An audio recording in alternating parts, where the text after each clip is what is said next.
সুপ্রিয় দর্শক মণ্ডলী, ইসলামী স্থাপত্যকলা বাংলার মসজিদ অনুষ্ঠানের তরফ থেকে আপনাদের জানাই আন্তরিক শুভেচ্ছা।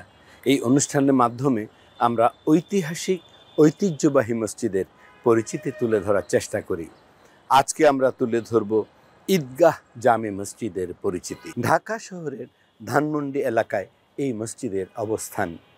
আজ থেকে প্রায় ৩৮৫ বছর আগে বাংলার সুবেদার, তৎকালীন সুবেদার শাহ সুজার দেওয়ান আবুল কাশেম এই ঈদগাহ নির্মাণ করেছিলেন। এই ঈদগাহ দৈর্ঘ্যে ২৪৫ ফুট লম্বা আর উত্তর দক্ষিণে ১৩৭ ফুট লম্বা। উত্তর, পূর্ব এবং দক্ষিণে দেয়ালগুলো ৫ ফুট উঁচু, পশ্চিম দিকের দেয়াল ১৫ ফিট উঁচু। এই ঐতিহাসিক মসজিদে একসময় জাতীয় ঈদগাহ হিসেবে পরিচিত ছিল এবং ঈদের নামাজ এখানে অনুষ্ঠিত হতো। হাজার হাজার মানুষ দূর দূরান্ত থেকে এই জাতীয় ঈদগাহে নামাজ আদায় করতে আসতেন। বর্তমানে ঈদের প্রধান জামাত অনুষ্ঠিত হয় জাতীয় ঈদগাহে, যা হাইকোর্টের সামনেই হাইকোর্ট মাজার সংলগ্ন বিশাল এলাকা জুড়ে অবস্থিত।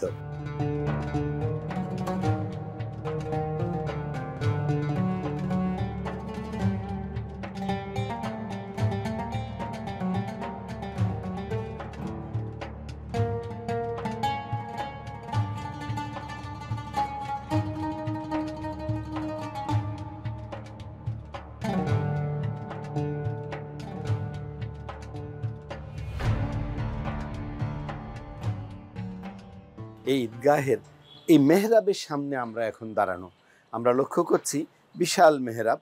এখানে দাঁড়িয়ে ইমাম সাহেব ঈদের নামাজ আদায় করাতেন এবং এখনও করান। প্রতি ঈদে কিন্তু এখনও ঈদের নামাজ এখানে অনুষ্ঠিত হয়। ঈদগাহের এই যে চারপাশের দেয়াল ঘেরা এত চমৎকার পরিবেশ, এই পরিবেশটুকু আমরা লক্ষ্য করছি সেই ৩৮৫ বছর আগে নির্মিত। এই যে দেয়ালে হাত দিয়ে আমরা লক্ষ্য করছি, কেমন যেন শিহরণ জেগে ওঠে সেই ৩৮৫ বছর আগের সেই স্মৃতিকে স্মরণ করতে গিয়ে। ঢাকা শহরের ধানমন্ডি এলাকার এই ঈদগাহ জামে মসজিদ এবং এই ঈদগাহ এখনও কিন্তু এই মাঠে ঈদের নামাজ অনুষ্ঠিত হয়। এই ঈদের নামাজের জন্য এখানে আয়োজন করা হয় যাতে বৃষ্টিতে মানুষ কষ্ট না পায়, প্রচণ্ড রোদে যেন কষ্ট না পায়। তেরপলিন দিয়ে সাজানো হয়। এই ঈদগাহের চারপাশে যদি আমরা লক্ষ্য করি, বিশেষ করে উত্তর, দক্ষিণ এবং পূর্ব দিকে অনেকগুলো খোলা জায়গা রয়েছে, খোলা জানালার মতো। এই জানালাগুলো দিয়ে বাতাস আসে। আর পশ্চিম দিকের দেয়ালে আমরা যদি লক্ষ্য করি, সেই ১৫ ফিট উঁচু দেয়াল, প্রতিটি দেয়ালের কোনায় কোনায় মাঝে মাঝে স্থাপত্য নকশা দিয়ে সৌন্দর্য বর্ধনের চেষ্টা করা হয়েছে। সেই ৩৮৫ বছর আগের সেই কারুকাজ, সেই স্থাপত্য এখনও অক্ষুণ্ণ আছে। আমরা আশা করব এই স্থাপত্য, এই নকশা, এই ঈদগাহ বাংলাদেশের ইতিহাসে মোগল স্থাপত্যের একটি উল্লেখযোগ্য ঐতিহ্য।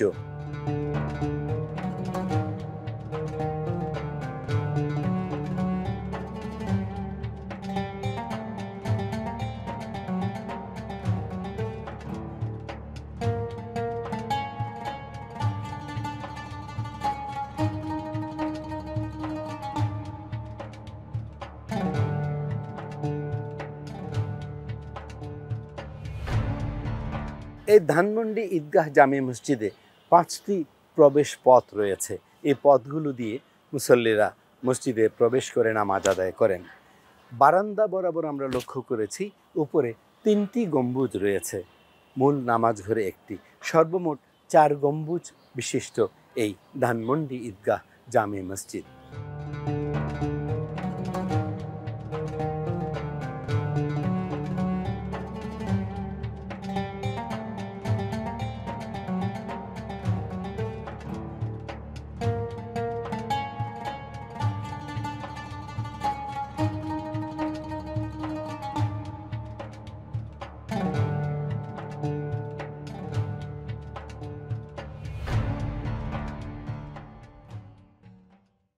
এই ধানমন্ডি ঈদগাহ, এই ঈদগাহ জামে মসজিদ দুটোই ঠিক পাশাপাশি, পশ্চিম পূর্ব সংলগ্ন। আমরা লক্ষ্য করেছি মসজিদের মূল নামাজ ঘরে 22টি স্তম্ভের উপর কিন্তু এটি নির্মিত। অত্যন্ত চমৎকার স্থাপত্য।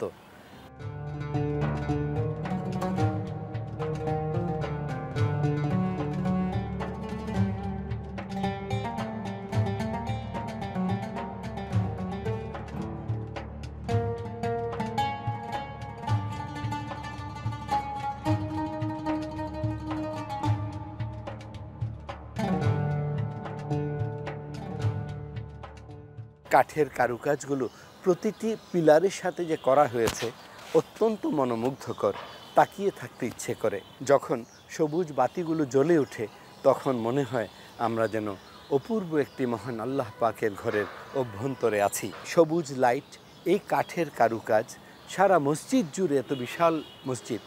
ঢাকা শহর প্রতিষ্ঠিত হওয়ার বহু আগেই এখানে ছোট্ট একটা মসজিদ ছিল। এই ঈদগাহ যেহেতু পুরানো 300-400 বছরের, ঈদগার সাথেই একটা মসজিদ ছিল। ওই মসজিদটার কিছু আছে এখনও কিছু চিহ্ন আছে, পুরাটা ভাঙ্গা ফেলা হয় নাই। তো ওই মসজিদে এইখানের যে এই জায়গাটার যে ধানমন্ডি হয়েছে তারও একটা কারণ আছে। সব চারিদিকে গ্রামে রূপা ধানের ক্ষেত ছিল, রূপা ধানের খাত ছিল। সেই রূপা খাতের মাঝখানে কিছু কিছু বাড়ি ছিল, গ্রামে যেরকম বাড়ি থাকে বাড়ি ছিল। সেই বাড়িগুলার তাদের নামাজের সুবিধার জন্যই ওইখানে ছোট্ট একটা মসজিদ ছিল। তো ওইটা এক্সটেনশন করতে করতে করতে এই শতাব্দীর আগে, মানে এটা তো 2005 সালে এইটার নতুন কাজ শুরু হয়েছে। যখন আস্তে আস্তে শহর হইল, এইখানে যখন গভর্নমেন্ট পুরো জমিটা একর করিয়া প্লট করিয়া সব মানুষের নামে বরাদ্দ করলো, তারা বাড়ি বাড়াইতে শুরু করলো, তখনই ডিমান্ডও বাড়লো যে বড় মসজিদ দরকার। তারপরে এই মসজিদ হলো, এটা মূলত কিন্তু ওয়াকফ স্টেট। এখানে ওয়াকফ স্টেটের 7 একর জমি আছে, পুরাটা 7 একর জমি আছে। আমাদের এই মসজিদের মানে কিছু গভর্নমেন্ট জমি আর কিছু ওয়াকফ স্টেটের জমি মিলে প্রায় 1 বিঘার বেশির উপর এই মসজিদটা প্রতিষ্ঠিত। এই এলাকার বহু লোক এসে এখানে নামাজ পড়তো। এখন যে এরকম আছে, এখন তো অনেক মানুষ বেশি হয়ে গেছে। তখন মানুষ বেশি না হওয়া তো ঈদের জামাতে এলাকা সব আছে। এটা আর ঈদের জামাত হইতো না কোথাও, আশেপাশে কোনো মসজিদও ছিল না, জায়গাও ছিল না। এলাকায় যারাই নামাজ পড়ে তারা নামাজের সুবিধায় তারা সবাই খুব ভালো মনে করছে, ভালো কাজ করছে। এখানে ধরেন ঈদের জামাত আর এইখানে আশেপাশে এখনও কোথাও হয় না। বহু মানুষ এখানে ধরে এই মসজিদে প্লাস ঈদের মাঠে বহু মানুষ ধরে এইখানেই নামাজ পড়তে আসে। কাজেই ভালো মনে না করার কিছু নাই, সবাই যে ভালোই মনে করে, সবাই ভালোই মনে করে।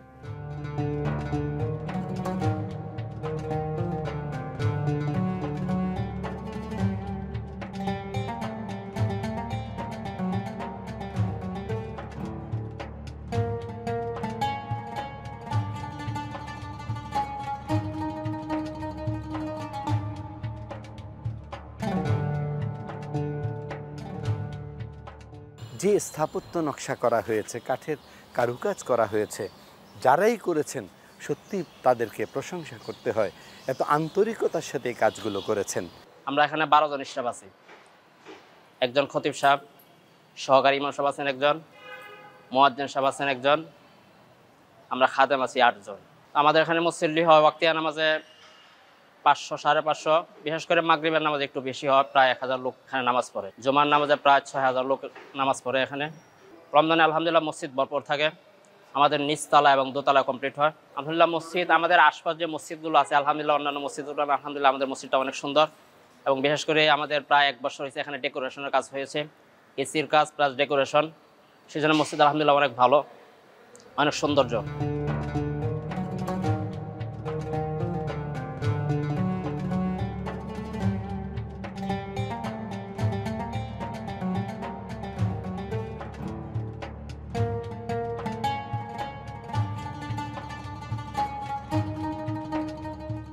মূল নামাজ ঘরে চমৎকার একটি মেহরাব রয়েছে। এই মেহরাবের ভেতরেও কিন্তু আলোর ঝলকানি রয়েছে। এত সুন্দর করে লাইটের ব্যবহার এই মেহরাবের অভ্যন্তরে ব্যবহার করা হয়, যখন জ্বলে ওঠে অপূর্ব মনে হয়। এই মেহরাব পাশে রয়েছে দুটো ইসলামিক ক্যালিওগ্রাফি করা চমৎকার স্থাপত্য। এই 15 কাতার বিশিষ্ট মূল নামাজ ঘরে প্রায় 1200 বা 1300 মুসল্লি একসাথে নামাজ আদায় করতে পারেন। ঠিক মেহরাবের পাশেই রয়েছে একটি কাঠের আসন, যেই আসনে বসে বা দাঁড়িয়ে ইমাম সাহেব বা খতিব সাহেব মুসল্লিদের উদ্দেশ্যে খুতবা আদায় করেন অথবা মুসল্লিদের উদ্দেশ্যে বয়ান করে থাকেন।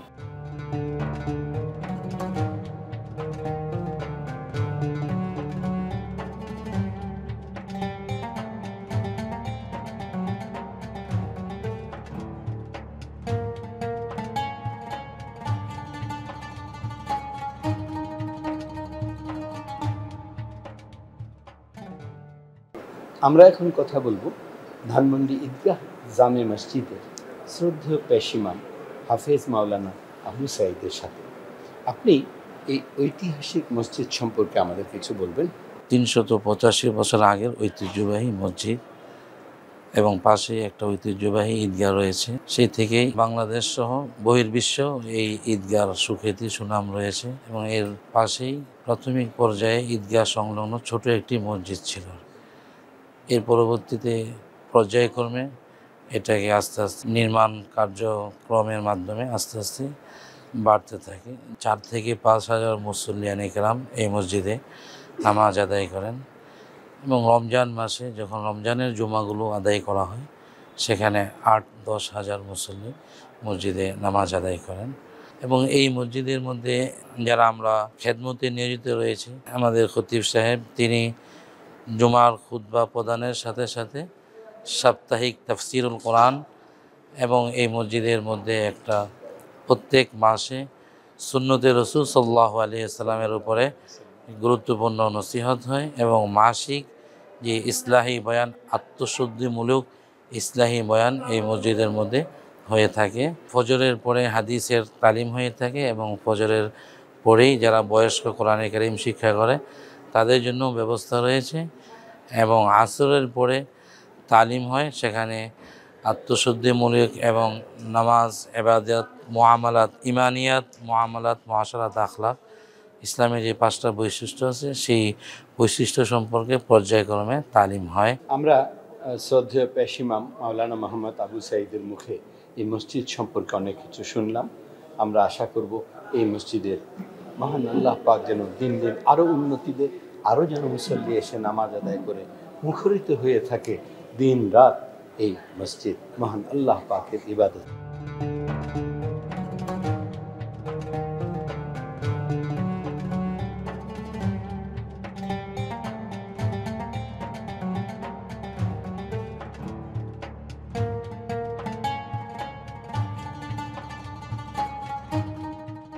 বছর যাবৎ আমি এখানে নিয়মিত মুসল্লি, নামাজ পড়তেছি।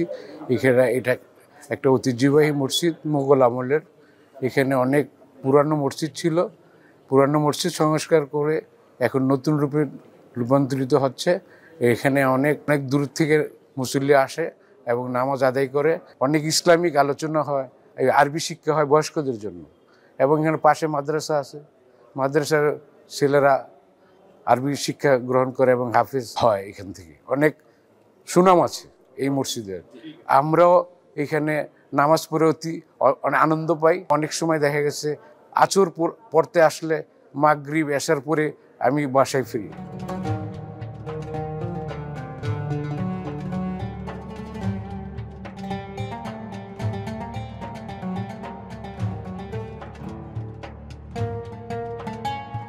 ইতিহাস কথা কয়, আমরা জানি ইতিহাস ধরে রাখলে ইতিহাস সম্পর্কে জানা যায়।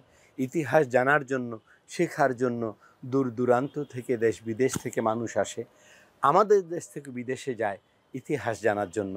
ঠিক একইভাবে আমরা লক্ষ্য করেছি এই যে 385 বছর আগে নির্মিত এই ঈদগাহ, এই মসজিদ, যে মসজিদটি আজকে 6 তলা বিশিষ্ট, হাজার হাজার মুসল্লি একসাথে নামাজ আদায় করতে পারেন। মসজিদের সাথেই রয়েছে বিশাল সুউচ্চ মিনার। এই মিনার অনেক দূর থেকে নজরে আসে।